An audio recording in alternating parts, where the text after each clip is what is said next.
सुना थोड़ा मनु पार लंघा दे घड़िया मिनटा तेरिया कर लो जी ठीक है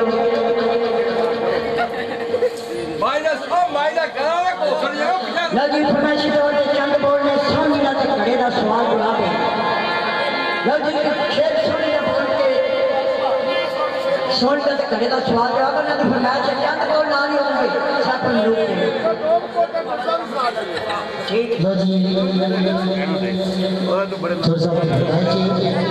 ते लोगों में आना फिर उसके बाद इंशाल्लाह मैं सब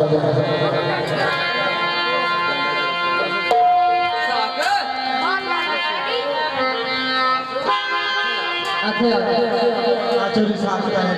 बड़ी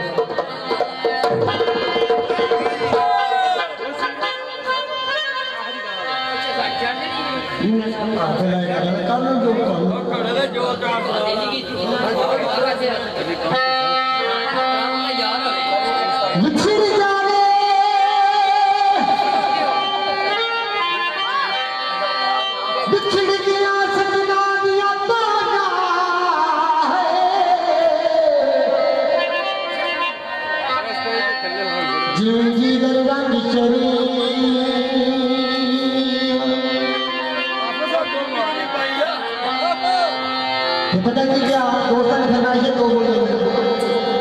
दूल्हे तो यार साग ते कराओ इस वास्ते स्टेज पे बुलाया